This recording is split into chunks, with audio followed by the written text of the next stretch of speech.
दोस्तों, खिंवसर विधानसभा के अंदर पार्टियां जो है लगातार चुनाव प्रचार प्रसार कर रही हैं। हमारे साथ दुर्ग सिंह जी हैं। पहले निर्दलीय चुनाव लड़े, फिर बसपा से लड़े, फिर निर्दलीय बाइक के ऊपर घूम घूम के प्रचार प्रसार किया और अब जो है भारतीय जनता पार्टी के अंदर आ गए हैं और भारतीय जनता पार्टी के साथ कंधे से कंधा मिला के चल रहे हैं। दुर्ग सिंह जी, वो क्या समीकरण बैठा कि सारे कवायद लगाई जा रही थी, दुर्ग सिंह जी पार्टी से टिकट मांग रहे थे और अचानक जो है भाजपा में आ गए? देखिए, ये सर्वविदित है कि मैं खिंवसर जनता का कार्यकर्ता हूँ। यहाँ बीएसपी से मेरे चुनाव रहे हैं, दो तीन चुनाव मैंने जनता की इच्छा के ऊपर छोड़े हैं। भारतीय जनता पार्टी को पहले भी मैंने मदद की है, यहाँ से एमपी जीते, यहाँ से प्रधान बनाया। फिर कुछ ऐसे हालात हो गए स्थानीय राजनीति की वजह से मुझे कुछ दिन दूर रहना पड़ा। कांग्रेस से टिकट मेरी जनता के भावनाओं पे मैं मांग रहा था, लेकिन यहाँ हालात कुछ और हैं। तो मैं आज आपके माध्यम से इतना ही कहना चाह रहा हूँ कि हालात पक्ष में नहीं है। हालात दुर्ग सिंह जी के पक्ष में नहीं है कि या जनता के पक्ष में नहीं? जनता के लिए नहीं है, क्योंकि कुछ बड़े नेता ये नहीं चाहते हैं कि दुर्ग सिंह जनता की आवाज़ है उसको टिकट मिल जाए, क्योंकि वो यहाँ और कुछ रचना जनता चाहती है।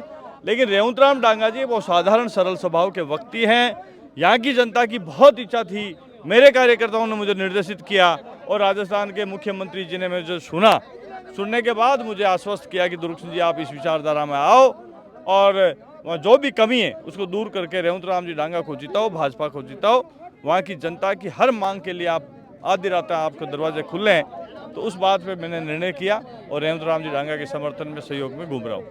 दुर्ग सिंह जी, पिछले चुनाव में भी आपको गढ़ के अंदर मनाने का प्रयास किया गया, आपका बच्चा वाइफ गढ़ के अंदर आए, सारे वीडियोस वायरल हुए, वो क्या वजह रही कि उस टाइम समीकरण नहीं बैठ पाए?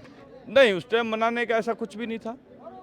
समाज की सभा थी, मैं गाँव में घूम रहा था, मोटरसाइकिल से चुनाव लड़ रहा था। मेरे जब परिवार को मालूम पड़ा कि समाज इकट्ठा हो रहा है तो चुनाव में स्वाभाविक बात है, समाज जब इकट्ठा होता है तो चुनाव लड़ने वाले परिवार के लोग आशा रखते हैं समाज हमारी मदद करे। मेरी धर्मपत्नी, मेरा बच्चा वहाँ गया और समाज से अपील करी कि हम सहयोग मांगने आए हैं। पिछले 18 वर्षों से जनता से हम लड़ रहे हैं, जनता के लिए लड़ रहे हैं, जनता हमें चाहती है तो हमारी मदद कीजिए। तो वहाँ कुछ इस तरह का कोई एक दो व्यक्ति थे जिनको अच्छा नहीं लग रहा था, तो उन्होंने हरकत ठीक नहीं करी, समाज ने फिर उनको रोक दिया। फिर बात वहीं वो जम गई, हम निर्दलीय लड़े। एक कहीं ना कहीं ये भी आरोप लगा कि दुर्ग सिंह जी तो हनुमान जी के सपोर्ट की वजह से बैठे नहीं। राजनीति में आरोप लगना कोई नई बात नहीं है। जब एक पक्ष को फायदा होता है, दूसरे पक्ष को नुकसान होता है, स्वाभाविक सीधा सा वो लांछन लगाता है, आरोप बनाता है। हनुमान जी को जिताने के लिए दुर्ग सिंह कभी भी खड़ा नहीं हुआ। दुर्ग सिंह खुद जीतने के लिए लड़ता है चुनाव। 2013 में लड़ा हूँ, 2008 में लड़ा हूँ, सेकंड रहा हूँ। बीजेपी की जमानत जब्त हुई, कांग्रेस की जमानत जब्त हुई। 2 चुनाव मैंने जनता के आदेश पे फ्री छोड़े। फिर 2023 में कांग्रेस का टिकट मांग रहे थे, लेकिन बहुत सी षड्यंत्र और बहुत सी रचनाएं हमारे खिलाफ बन गई। बड़े लोग नहीं चाह रहे हैं कि मैं यहाँ से जनता की आवाज़ बनूं। उस हालात के चक्कर में मुझे मोटरसाइकिल से चुनाव लड़ना पड़ा। आर्थिक स्थिति मेरी इतनी मजबूत नहीं, मैं साधारण एक किसान का बेटा हूँ। समस्या मेरी यही थी। बाकी ये झूठे आरोप हैं कि मैं आरएलपी के लिए चुनाव लड़ता हूँ। आरएलपी के सामने हमेशा छाती ठोक के खड़ा हूँ, क्योंकि मैं कोई व्यक्तिगत हनुमान जी का विरोधी नहीं हूँ। एक विचारधारा है, उस विचारधारा में धीरे धीरे फर्क तो आ रहा है, पिछले देख रहा हूँ साल भर से। और मेरी एक इच्छा है कि खिंवसर में सामाजिक ताना बाना भाईचारा बहुत हमेशा अच्छा बना रहे। जनता जिसको तय करे उसको हम स्वीकार करते हैं। खिंवसर के अंदर अगर हम बात करें तो प्रेमनगर में कल घटना हुई और वो घटना कोई पहली नहीं है, कंटिन्यू 5 से 7 घटना इस प्रकार की घटित हो गई, क्या कहना? देखिए, इस विषय में मैं बार बार मेरे स्तर पे मैं आवाज़ उठाता आया हूँ कि खिंवसर क्षेत्र एक बहुत सुंदर वातावरण वाला ये क्षेत्र था, मरुस्थलीय क्षेत्र है। यहाँ प्रेम स्नेह का वातावरण हमेशा रहा, भाईचारा सामाजिक ताना बाना दुनिया में विख्यात है। परंतु कुछ राजनीतिक प्रभाव की वजह से इस तरह के यूथ के अंदर एक अनमेच्योरिटी कई बार देखने को मिलती है, जिसके कारण इस तरह के हादसे होते हैं। युवा लोग यहाँ रोजगार प्रॉपर्ली नहीं है। बार बार जनप्रतिनिधियों द्वारा हमारे द्वारा मांग उठाई जा रही है कि किसानों को खनन का अधिकार दिया जाए, ताकि उनको इनकम आमदनी शुरू हो, ताकि अपना जीवन अच्छा काट सके। ऐसी बहुत सी बातें हैं जिस पे अभी तक सरकारों की नज़र नहीं गई। मैं ज़रूर इस विषय को मुख्यमंत्री जी के ध्यान में लाया हूँ। अगर जनता मौका देती है रेवंतराम डांगा जी को, तो रेवंत जी के कंधे से कंधा मिलाकर इस विषय को ढंग से हम लड़ने की कोशिश करेंगे और बात रखेंगे कि भाई जनता को अपना अधिकार भी दे, सरकार का राजस्व भी बढ़े। कई पार्टियों में जब घुलना मिलना होता है तो कोई डील होती है भाजपा से इस बार? ये डील का विषय तो पब्लिक से ज़रूर सुनता हूँ। डील करने वाला व्यक्ति कभी भी इस तरह की बात मेरे समझ में कभी आई नहीं। मैं जब मुझे कोई कहता है तो मुझे हंसी आती है कि डील का सब्जेक्ट है क्या। कोई करता है तो मुझे सिखाए तो सही डील करते कैसे।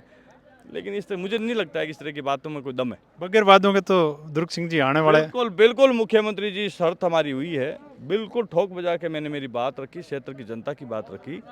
मेरे मन में सबसे बड़ी टीस है कि मेरा खिंवसर मैंने हृदय से जोड़ा, जीवन को समर्पित मैंने दे चुका हूँ कि बाड़मेर, बीकानेर और जोधपुर, जैसलमेर को जो मरुस्थलीय कानून में लाके वहाँ की जनता को सुविधाएं, चाहे पंचायत का पैसा हो चाहे अन्य कोई सुविधा हो, वो सुविधा हमारे खिंवसर और नागौर को मिले। ये मेरी प्रथम मांग है। दूसरी खनन का है, तीसरा पानी का है, चौथा मेरा बिजली का है। किसानों को नियमित सिस्टम दिया जाए कि 8 घंटा बिजली हो तो हो, रात्रि किसान को खेती नहीं करे। ये हमारे मुख्य भावनाओं के मुद्दे हैं जिसपे मैं अड़ीग हूँ। जहाँ जहाँ मौका मिलेगा मैं सरकार के सामने पटल पे रखूँगा।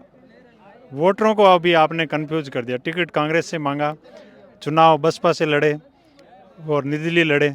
अब आपके जो समर्थक हैं वो क्या सोचें और कहाँ जाए? देखिए, मेरे समर्थक बहुत मजबूत समर्थक हैं, हर हालात में साथ खड़े रहते हैं। ये उनसे पूछिए जो बड़े नेशनल पार्टियों में टिकट लेके आए। ये मुझसे सवाल क्यों कर रहे हैं? मैं तो जनता को आदमी, मैं तो जनता जट के उब जाऊँ कि चुनाव लड़ो लड़ लूँ, चुनाव नहीं लड़ना तो नहीं लड़ूँ। सरकार के अभी भाजपा की है, जनता को कह रहा हूँ सरकार में चलो। और मेरी कोशिश रहेगी कि जो मेरे से जुड़े हुए उन लोगों को भाजपा में ले जाके रेवंत जी को जिताने का मेरा मकसद है, उसमें मैं संघर्ष कर रहा हूँ।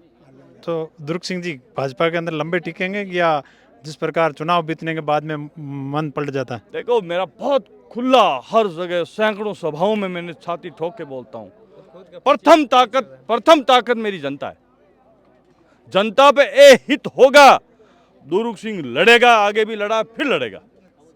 जनता के लिए लड़ूंगा, जैसे आज भाजपा में हूँ और जनता पे कहीं भी ए हित होगा तो मैं अपने आप को रोक नहीं पाता हूँ। पार्टी में बात रखता हूँ, पार्टी में अनसुना करते हैं। आनंद पाल को एनकाउंटर के झूठे रूप से मारा गया। मैंने वसुंधरा जी के सामने बात रखी गई कि भाई जो होना हो गया, अब इसकी माँ, इसका समाज चाहता है कि एक कागज बना दीजिए, सीबीआई जांच कर लें। उन्होंने अनसुना किया। वो गरीब एक रावण राजपूत का बेटा था, ठीक है, उसका कर्म उनके साथ थे। मैं उस विषय में नहीं जाना चाहता हूँ, लेकिन समाज वहाँ खड़ा था। समाज के साथ बेरहमी से मारपीट हो रही थी। डांगावास के प्रकरण में दुर्ग सिंह बोला, समूह देवी मेघवाल के साथ जिस तरह का जुल्म हुआ मैं बोला।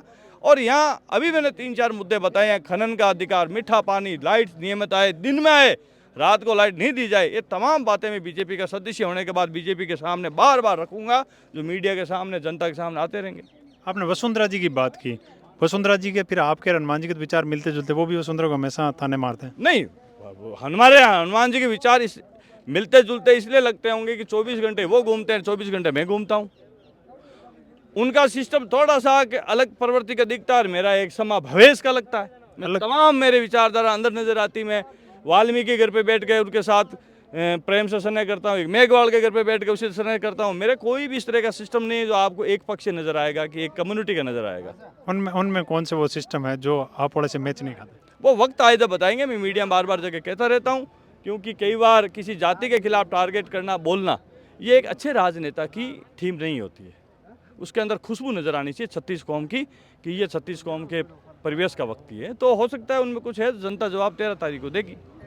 जनता जवाब 13 तारीख को देगी। और दुर्ग सिंह जी थे हमारे साथ, जो कई बार जो है यहाँ से चुनाव लड़ चुके हैं। बहुत बहुत धन्यवाद, आपने अपना कीमती टाइम दिया। Thank you.